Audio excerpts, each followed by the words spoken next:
Assalamualaikum warahmatullahi wabarakatuh. Ketemu lagi dengan saya Arinatul Aniza dari Prodi FKIP Matematika.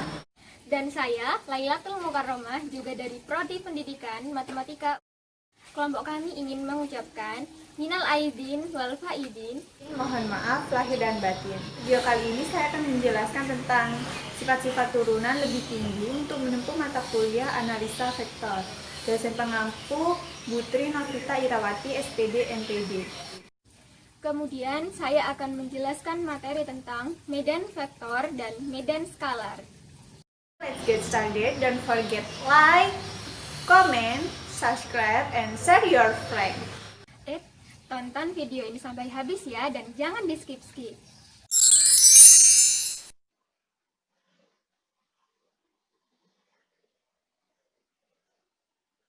Pada materi kali ini yaitu membahas tentang sifat turunan lebih tinggi. Oke, materi yang pertama akan saya jelaskan yaitu sebelum ke turunan lebih tinggi, kita harus mengerti turunan biasa pada fungsi vektor.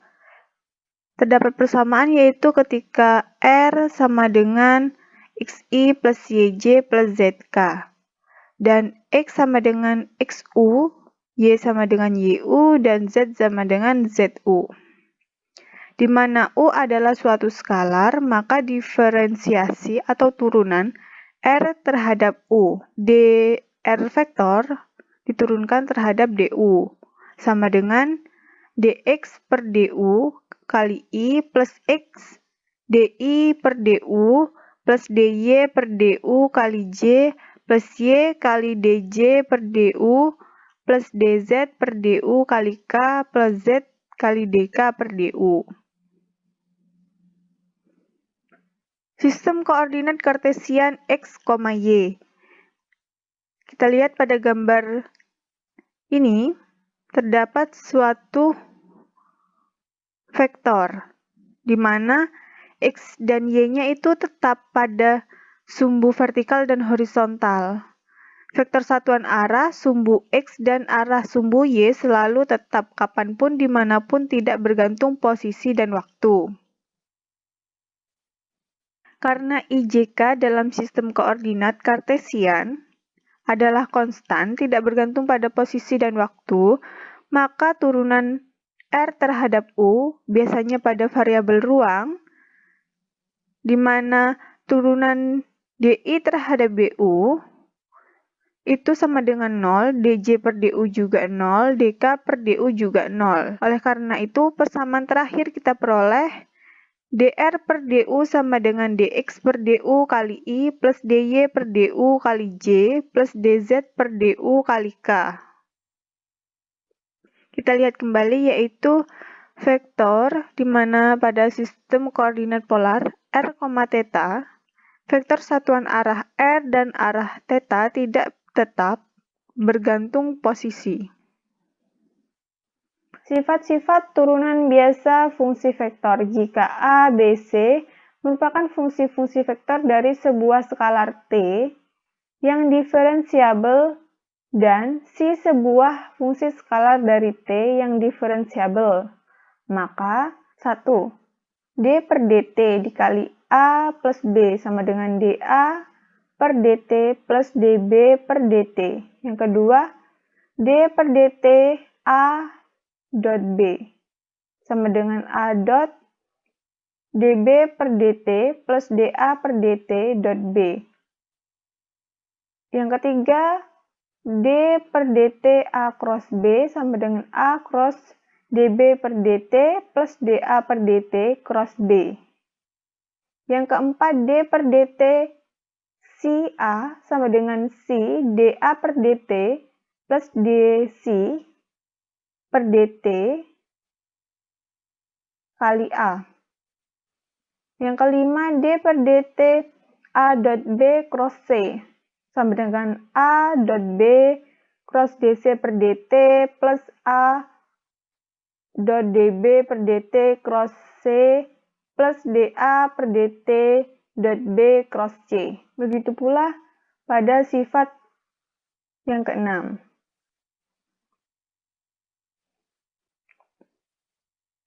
Jika A adalah sebuah vektor yang bergantung pada lebih dari satu variabel skalar, misalkan X, Y, Z, maka dituliskan A sama dengan titik A, X, Y, Z.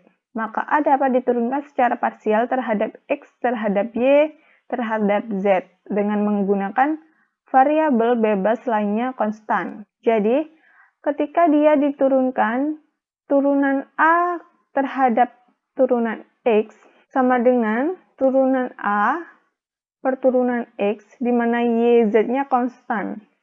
Begitu pula dengan turunan A terhadap Y dan A terhadap Z. Diferensiasi yang lebih tinggi dapat didefinisikan seperti dalam kalkulus sebagai berikut. Maksudnya sifat turunan lebih tinggi itu ketika turunannya lebih dari satu, misalnya turunan 2, turunan ketiga. Seperti contoh berikut ya ini.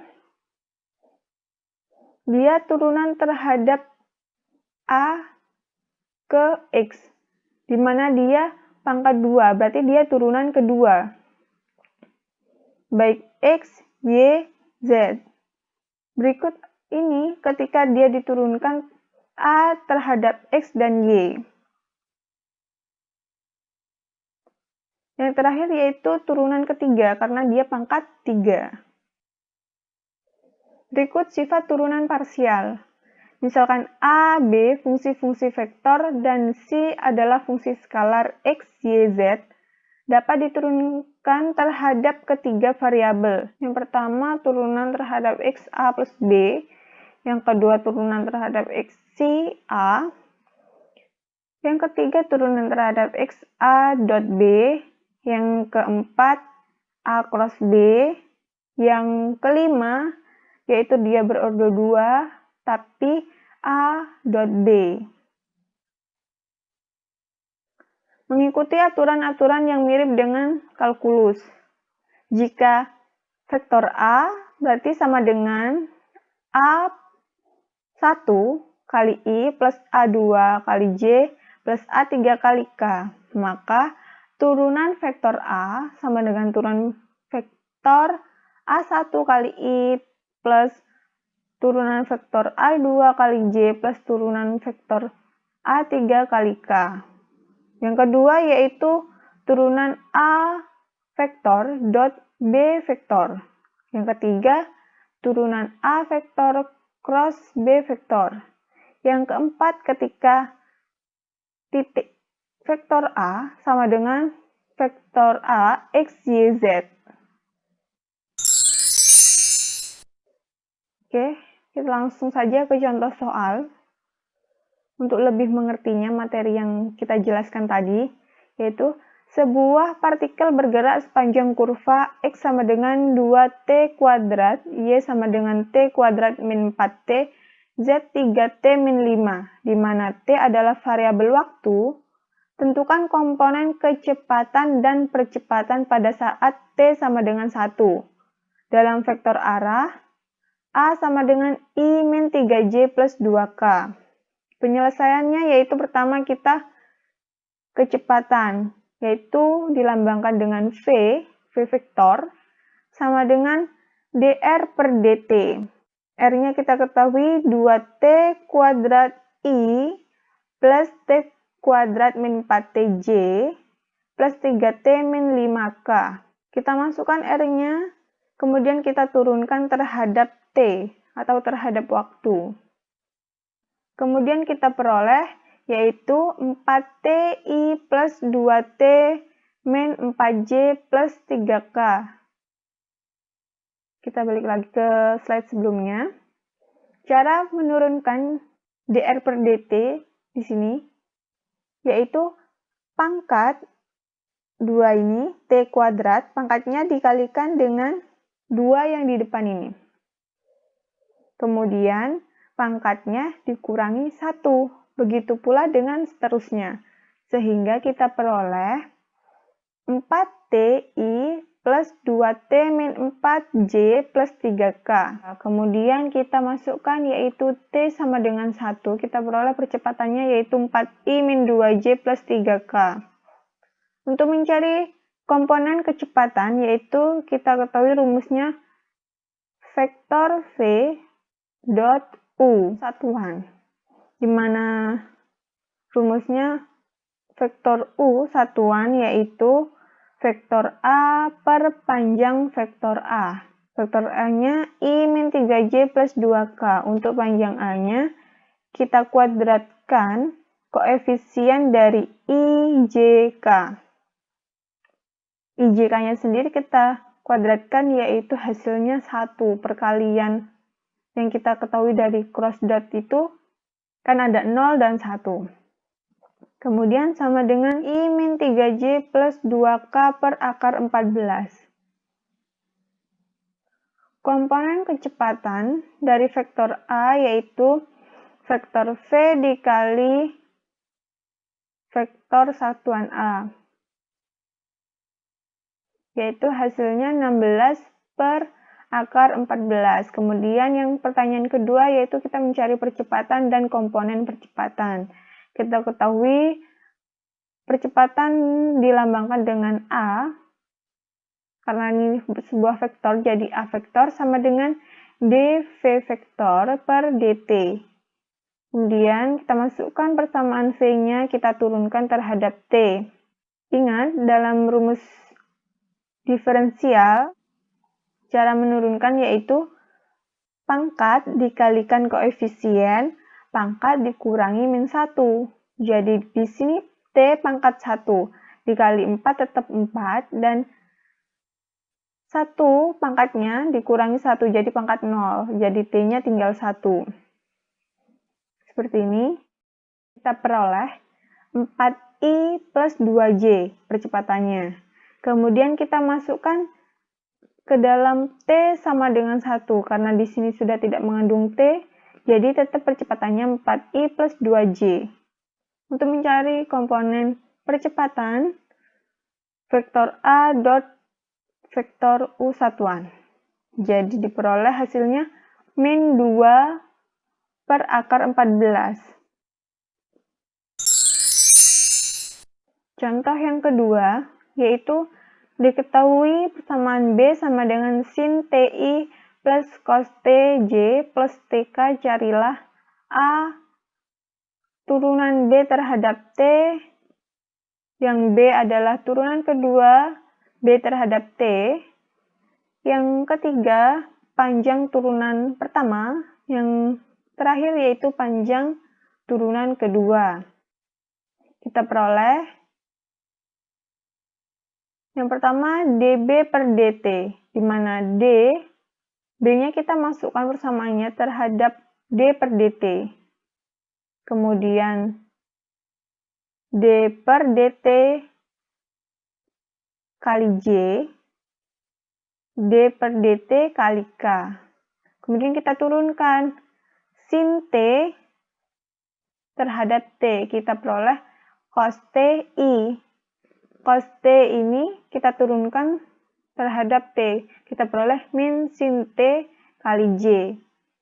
Untuk T-nya sendiri kita turunkan yaitu 1, maka 1 kali K, hasilnya K. Begitu pula untuk turunan kedua. Pada turunan pertama ini kita turunkan lagi, yaitu menjadi turunan kedua. Hasilnya kita peroleh min sin TI min cos TJ. Kenapa di sini K-nya nggak ada? Karena D turunan 1, yaitu akhirnya dia hasilnya 0. Untuk panjang turunan pertama yaitu akar 2. Untuk panjang turunan kedua yaitu 1. Contoh yang terakhir, yaitu sebuah partikel bergerak sepanjang sebuah kurva yang persamaan parameternya adalah X sama dengan E pangkat min T Y sama dengan 2 cos T, dan Z sama dengan 2 sin 3T, di mana T adalah waktu.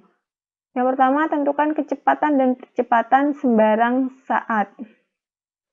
Yang kedua, carilah besar dari kecepatan dan percepatan saat T sama dengan 0. Oke, yang pertama kita punya persamaannya, yaitu kita masukkan X, Y, Z-nya. Kemudian kita turunkan terhadap T untuk memperoleh kecepatan. Yaitu setelah kita turunkan, yaitu turunan pertama, kecepatan itu sama dengan turunan pertama. Untuk percepatan sama dengan turunan kedua. Jadi kita turunkan pertama sehingga hasilnya min E pangkat min T kali I. Min 6 sin 3T kali J plus 6 cos 3T kali K. Rumusnya yaitu pangkat min T yaitu min 1 dikali dengan koefisien E. Koefisien E yaitu 1. 1 kali min 1 yaitu min. Hasilnya di sini memperoleh min.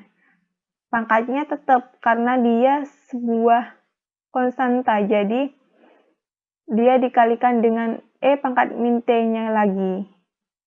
Untuk cos kita peroleh yaitu cos sama dengan turunannya min sin. Yaitu karena dia dikalikan 3-nya ini turunan terhadap 3T-nya. Jadi 3 dikalikan 2. Begitu pula untuk yang sin kita turunkan menjadi cos. Turunan 3T-nya kita kalikan 2, jadi hasilnya 6. Tetap dikalikan dengan 3T. Sama dengan turunan kedua. Kita lakukan seperti halnya dengan memperoleh kecepatan tadi. Yaitu hasilnya E pangkat min TI min 18 cos 3T kali J min 18 sin 3T kali K. Untuk yang kedua yaitu T sama dengan 0. Kita masukkan T-nya. Jadi kita peroleh min plus 6K untuk kecepatannya. Percepatannya kita peroleh I min 18J. Jadi besar kecepatan sama dengan akar 37, besar percepatan akar 325. Oke teman-teman, kita lanjutkan ke materi berikutnya yaitu tentang medan vektor dan medan skalar. Nah, sebelum memulai materi kita harus paham betul tentang apa sih itu medan gitu ya. Medan itu sebenarnya kayak apa gitu kan. Nah, mungkin teman-teman semua udah sering dengar kata medan tempur atau medan perang gitu. Mungkin ada juga yang pernah mendengar kata medan listrik. Ada juga yang namanya medan magnet gitu. Nah, sebenarnya medan itu apa? Sebelum kita masuk ke medan skalar dan medan vektor, kita perhatikan ilustrasi berikut.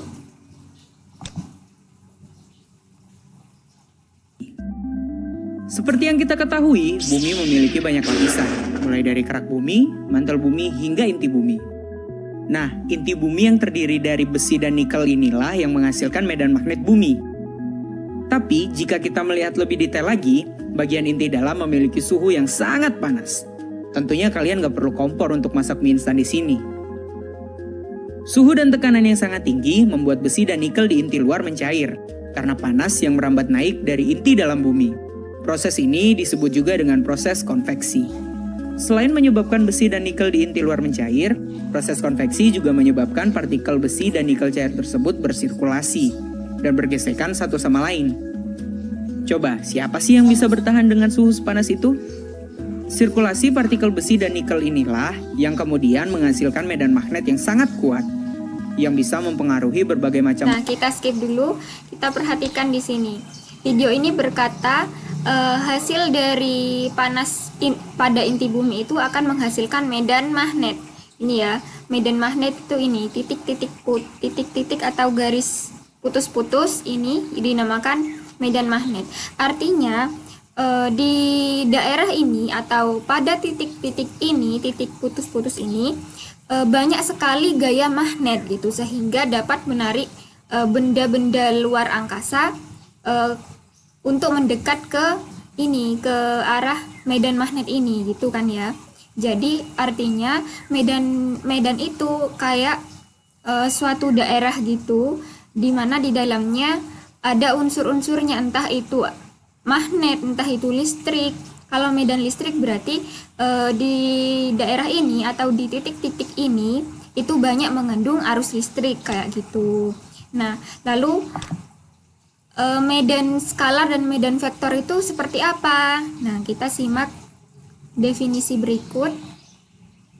Nah, definisi kita pertama medan skalar dulu ya. Definisi medan skalar. Medan skalar adalah suatu fungsi f yang mengaitkan sebuah bilangan pada setiap titik dalam ruang. Medan skalar adalah sebuah fungsi yang menghasilkan nilai tunggal pada setiap titik dalam ruang. Atau kalimat matematikanya seperti ini. Jika pada setiap titik P, X, Y, Z dari suatu daerah D dalam ruang dikaitkan dengan sebuah skalar C, maka fungsi skalar itu yang disebut dengan medan skalar gitu. Contohnya medan skalar itu kayak atmosfer, temperatur, kedalaman, laju dan lain-lain gitu ya. Terus bedanya skalar sama medan skalar apa gitu kan ya, ada pertanyaan kayak gitu. Nah, skalar itu hanya berupa nilai saja tanpa terikat oleh apapun. Jadi misal saya punya angka 5 atau bilangan 5 gitu, jadi itu adalah skalar gitu, bilangannya saja gitu. Nah, sedangkan medan skalar itu nilai skalarnya itu terikat pada suatu fungsi atau suatu media seperti itu. Jadi misal tadi contohnya medan skalar adalah kedalaman. Jadi ketika kita mengukur kedalaman apa yang kita ukur? Nah, medan skalar itu angkanya itu gitu. Jadi angkanya itu terikat pada kedalaman sesuatu gitu ya. Oke, biar gak bingung kita lanjut ke contoh soal. Kita lihat di contoh 1.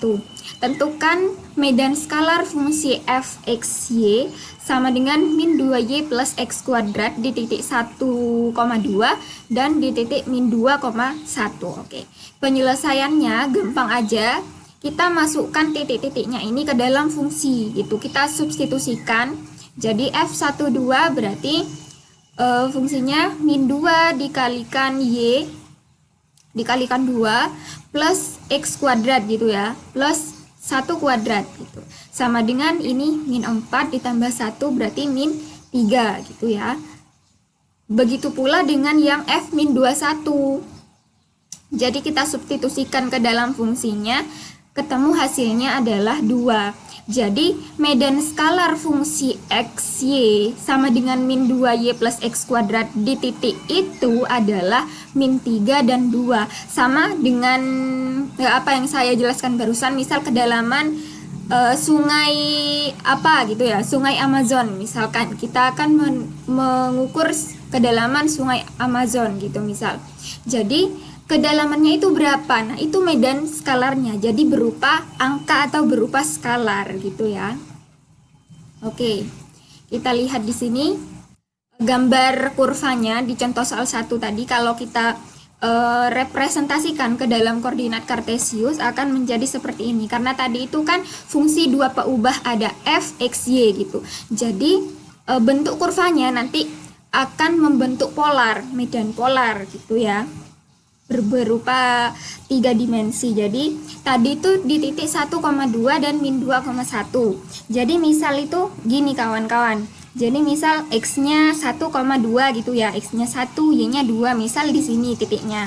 Nah, medan skalarnya tadi ketemu min 3 atau berapa? Tadi iya min 3 ya gitu. Misal titiknya itu ada di sini dan medannya itu min 3, berarti skalarnya di sini tuh min 3 atau z-nya itu min 3 seperti itu. Jadi ini ke bawah arahnya gitu ya, min 3. Udah sih gitu aja. Jadi kalau kita misalkan di koordinat kartesius, medan skalar itu yang nilai z-nya karena kita tadi mensubstitusikan titik-titiknya ke dalam fungsi. Jadi hasilnya itu z. Kalau di kalkulus kemarin kita itu cari nilai z-nya gitu ya. Oke. Terus tadi kita sudah belajar tentang skalar dan kita juga udah tahu bedanya antara skalar dan medan skalar. Nah, terus lalu bagaimana dengan vektor dan medan vektor? Nah, kita simak definisi berikut. Nah, ini definisi pertama dari medan vektor. Langsung ke kalimat matematikanya. Jadi misalkan D adalah himpunan di R kuadrat atau pada bidang gitu. Medan vektor pada R kuadrat adalah fungsi f yang memadankan semua xy di D dengan suatu vektor dua dimensi fxy, atau bisa ditulis fxy di sini adalah fungsinya, fungsi vektor gitu ya. Sama dengan pxyi, di sini i menyatakan vektor basisnya. Kalau I berarti ke arah sumbu X, kalau J berarti ke arah sumbu Y gitu ya. Dengan P dan Q adalah fungsi komponen, Dengan P dan Q adalah fungsi komponen atau fungsi skalar. Jadi P ini berupa medan skalar, atau nanti hasil dari medan vektor yang kita akan cari, akan kita tentukan, itu berupa vektor juga, karena P di sini akan berupa angka, akan berupa bilangan gitu ya. Jadi nanti berupa vektor basis, ada IJK. Kita simak, nah ini definisi kedua, yaitu dari definisi pertama tadi kita generalisasikan menjadi vektor di dalam R pangkat 3 atau di dalam ruang. Ya. Jadi kalau tadi hanya sampai sebatas I dan J saja, nah di R pangkat 3 ini koordinatnya sudah menjadi I, J, dan K. Jadi ada 3 dimensi seperti itu. Biar tidak bingung, kita lanjut ke contoh saja. Nah, di sini contoh 2. Tentukan medan vektor f x, y, z sama dengan x kuadrat i plus y, j min z k di titik 1, 2, 0 dan 0, min 2, 1. Oke, penyelesaiannya sama kayak medan skalar tadi. Jadi kita substitusikan titik-titiknya ini ke dalam fungsi vektor yang diketahui dalam soal gitu ya. Jadi fungsinya x kuadrat i berarti x-nya 1. 1 kuadrat i berarti di sini i gitu ya. Kemudian y-nya ada 2. Berarti yj berarti 2j. Terus z-nya 0 berarti k-nya ini 0 gitu ya. Jadi hasilnya i plus 2j saja gitu. Kemudian di titik 0, min 2, min 1 itu juga kita substitusikan ke dalam fungsi, hasilnya adalah min 2j min k karena yang i 0 gitu.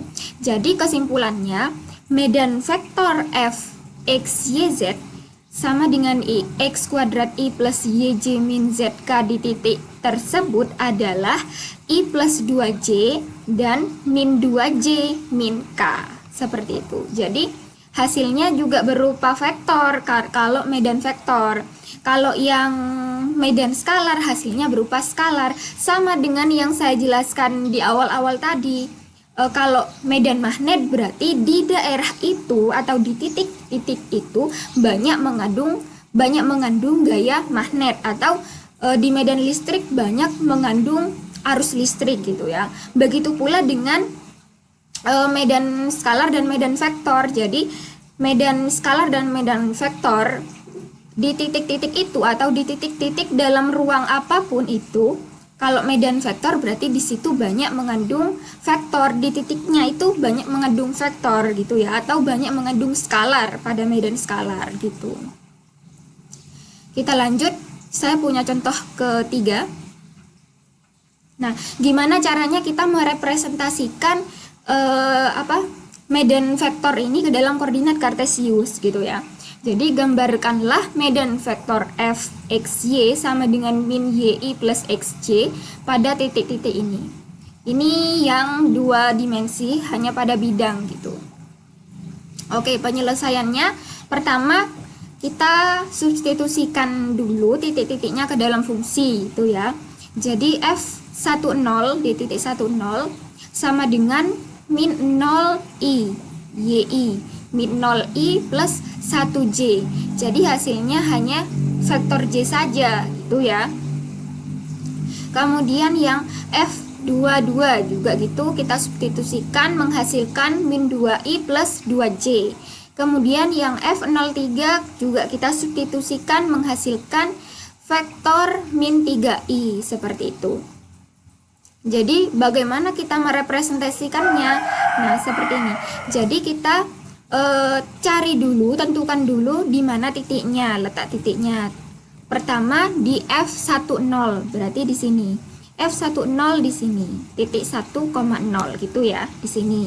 Kemudian medan vektornya hanya searah J, 1J saja. Jadi ditarik vektor ke arah satu satuan ke arah J gitu ya. Ini maaf, ini panahnya kelebihan. Jadi sampai sini saja 1J. Jadi arah vektornya sampai sini saja. Kemudian ada di titik 2,2. Ini ya, 1 2. Berarti di sini 2,2. Kemudian arah vektornya min 2i plus 2j. Berarti min 2i berarti vektor kan ke sini min 2i. Kemudian min 2j plus 2j berarti vektornya akan naik gitu ya. Ingat di materinya Pak Mujib kemarin kita merepresentasikan bilangan kompleks hampir sama seperti itu gitu. Jadi min 2i plus 2j seperti itu. Vektor arah vektornya ke sini. Kemudian di titik F0,3 arah vektornya hanya sebesar min 3i saja, berarti ditarik dari titik ini, ditarik atau disematkan vektor searah 3i. Udah sih gitu aja. Gimana kalau medan skalar kita representasikan? Nah, gampang saja teman-teman. Misal di sini di F1,0 misal skalarnya itu 3 misal gitu ya. Berarti di titik sini skalarnya 3, kita tulis saja angka 3 di dekat titik-titiknya. Itu menandakan medan skalarnya seperti itu. Misal di sini ada 5, kita tulis aja di sini 5 gitu. Untuk lebih lengkapnya, kalian bisa browsing buku analisa vektor Murai. Di sana banyak sekali contoh-contoh maupun materi tentang analisa vektor. Baiklah, sekian presentasi dari kelompok kami. Mohon maaf apabila ada kesalahan baik tutur kata, penulisan, pengetikan dalam video ini. Wabillahi taufiq wal hidayah. Assalamualaikum warahmatullahi wabarakatuh.